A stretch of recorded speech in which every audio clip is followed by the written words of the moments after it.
Well, another good morning. Today's the 27th of January 2023. We're running right at set point. We're running just slightly below set point right now. It's 1699.49 under pond level. It fluctuates. It'll do that. It'll drop a little bit. And then the wicket gates will close a little bit, and then they'll bring up that level. But anyways, we're running at 483 kilowatts total right now, so things are slowing down as they normally do this time of the year. The tail race is 16:45.92, which is about normal. The rocks are sticking up. You saw the flow yesterday; it's diminishing. We've had a really good January, so we're not complaining at all. A little bit of skim of ice on the edges of the head pond this morning, but that's normal. It's 21 degrees. Well, I'm not going to say it's normal because usually this time of year it's solidly frozen. We just don't have the cold temperatures to freeze stuff up. Things were warm in a couple weeks ago, so water levels are higher. Things happen like that. It's just one of those odd years. Today we got I got my reports all done. Everything's wrapped up and ready to go. Running a little bit earlier than normal, simply because I've got grand jury duty today. Not that I'm looking forward to it, but I got mixed feelings on it right now. I think, who am I to judge somebody or to look at to decide whether or not to prosecute them. But also I know that it's my civic duties as an American citizen. That is one of the things that we need to do, and we need to hold each other accountable. And sometimes this is the only way we can do it. But that's at 9:30. That starts at 9:30 today. I have no idea how long it's going to go. The prosecutor will present his case to us. We will listen to the evidence. We will then convene and make a decision. And it could go all day. So, I don't know.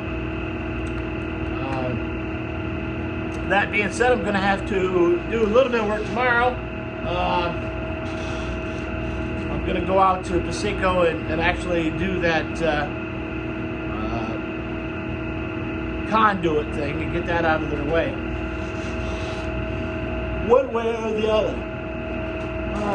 My thought at this point is I'm going to just cut the conduit, cut around, cut a slit over the top of it, and then come right back, feed the wires out of the conduit, drop the conduit, push it out of the way.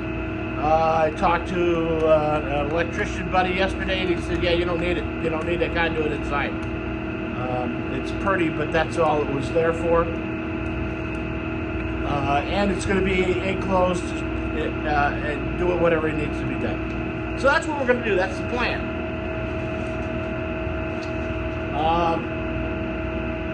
I will close the tubes off and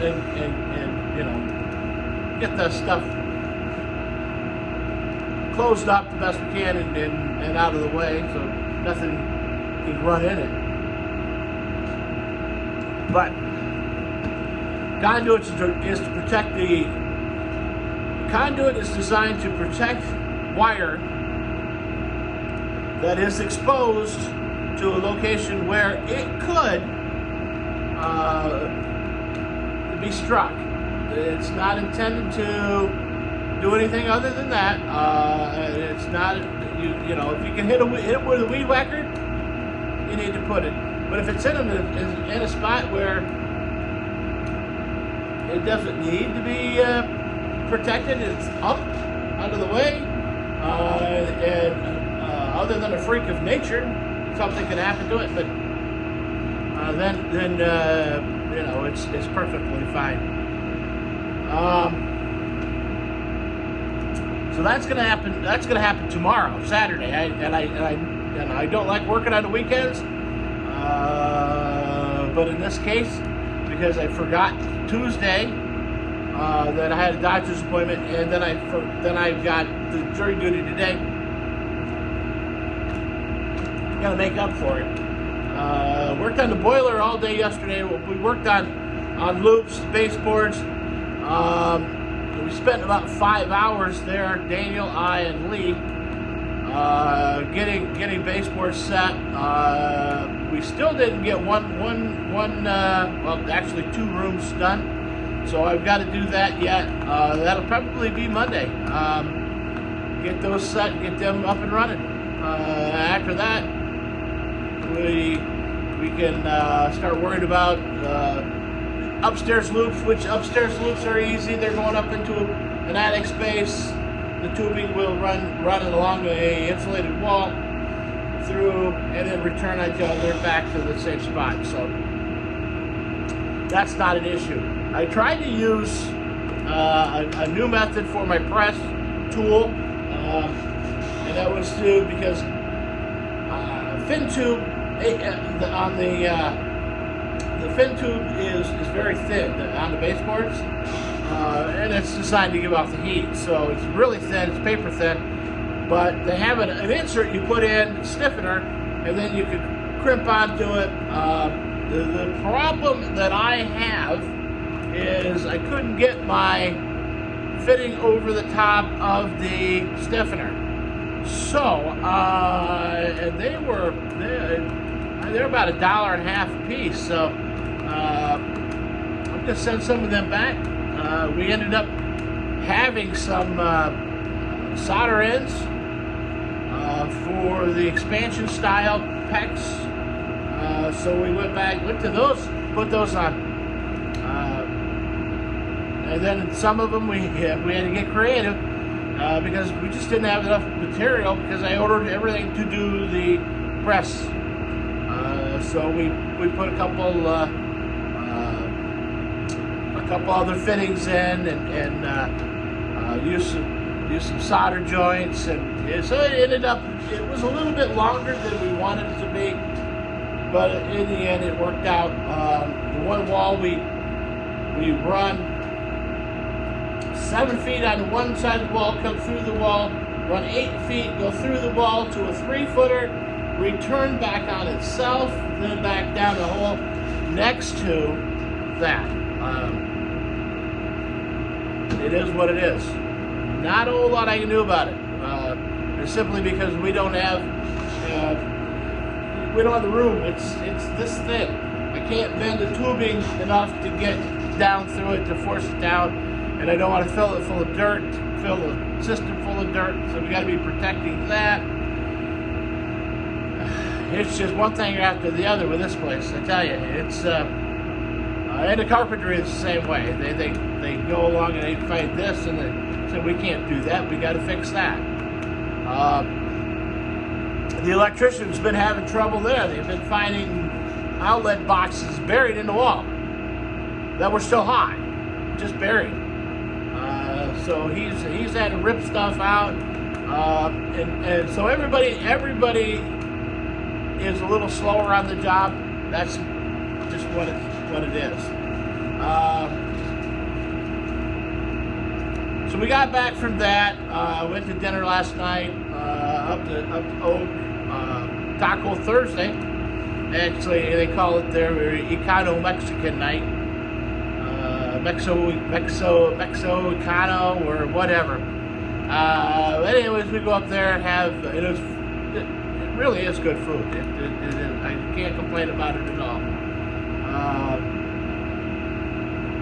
Also heard that one of my little favorite restaurants is opening back up today. They had a little bit of a COVID thing going on, and had to close down, and nobody really knew how long it was going to take, and you know how that goes. So they're able to open up for breakfast and lunch today. They will not be open for dinner, and a lot of places aren't opening for dinner because they don't have staff. You know, that's another issue that everybody has. I still didn't get to talk to Don about that sewer line. Every time that I would think about it, I'd say I gotta call him, and I'd get distracted and do something else. So it is what it is. So I'll give him a call. I did get the coil in, so I've got to get that scheduled for sometime next week, and we're going to get that up and running.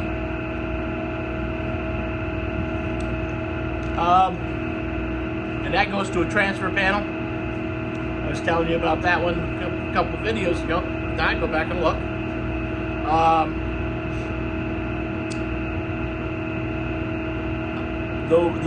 Once we got back from dinner last night, we were alerted to a situation that was happening in the county just south of us. Well, actually, it's right on the edge.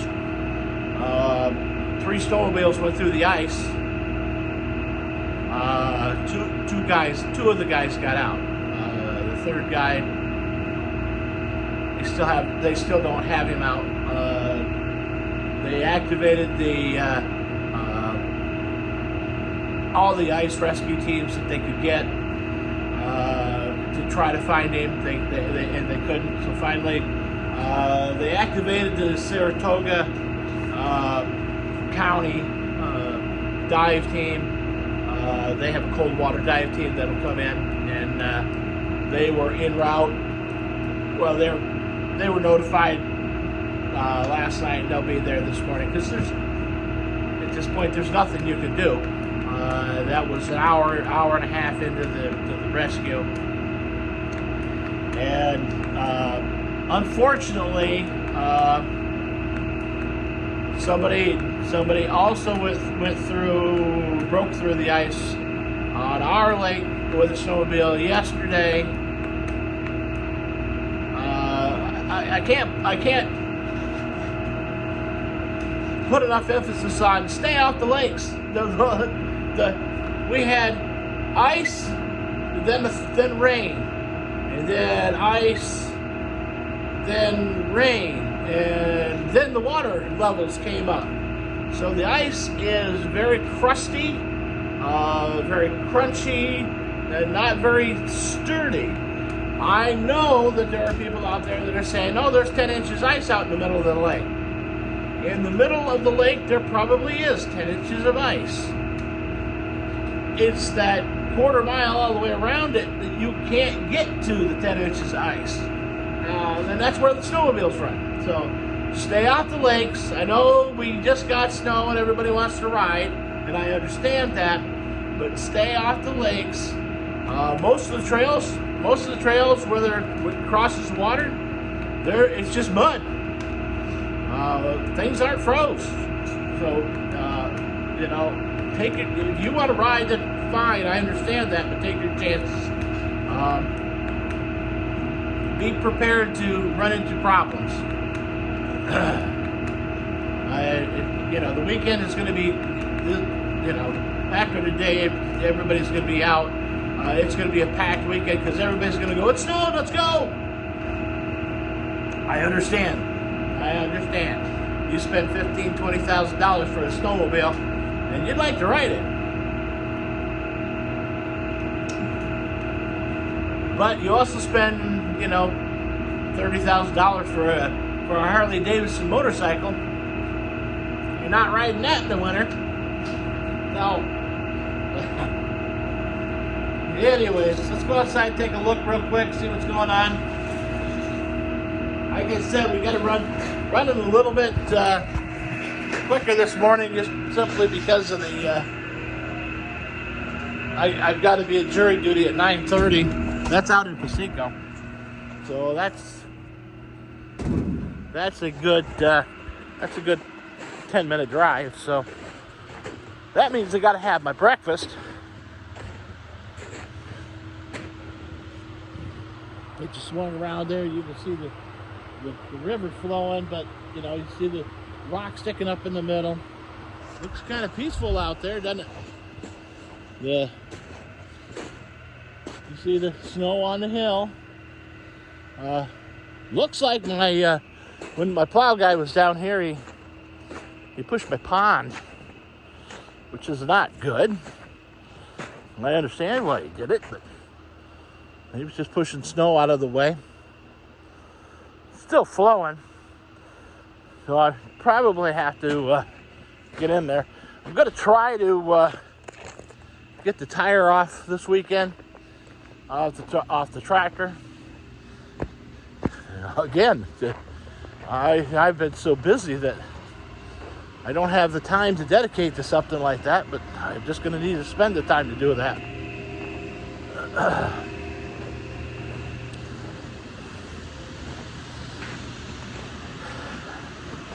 Looks like a big rock right there is going to end up, let me show you, right there.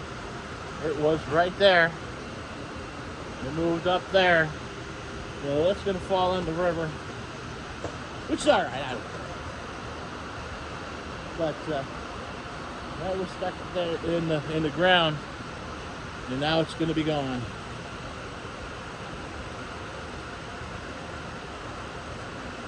See, the river's low. Looks nice, but you know, this is where we push the snow over, and it goes right into the river, carries it downstream. What we anticipate, what we hope that happens. There's an egg outside. Oh no, it's not. I put some potatoes out there. Anyway, so the chickens are out. The rooster's wandering around like he's the king. The rooster that's left. The other rooster was, you know, I still don't know where he went. Not a feather, not a trace, no carcass. He was just gone. So and it's not a hawk because a hawk can't get in there. So hawks can't. The hawks have to fly in and come in at an angle. You can't fly into that, or a hawk can't fly into that. So something got in there, got him and carried him out. So, but who knows? I guess only time will tell. But so we're still flowing with the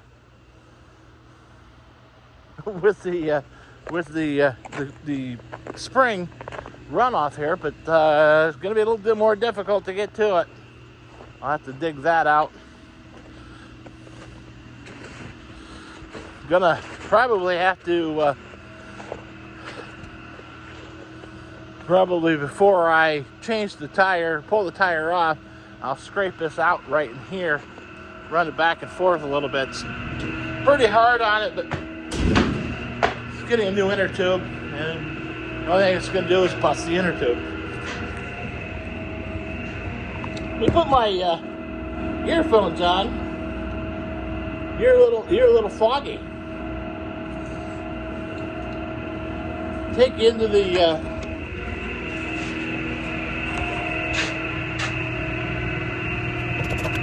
there you go, that's a little better.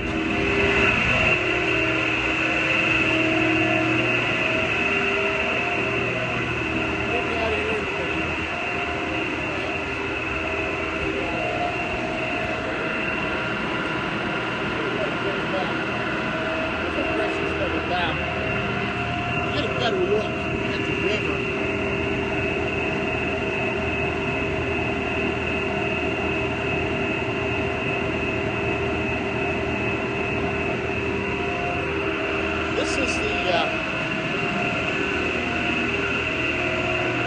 center or the main branch of the Sacandaga River. The Sacandaga runs into the largest reservoir in the state of New York, which mistakenly is called the Great Sacandaga Lake. And we say mistakenly because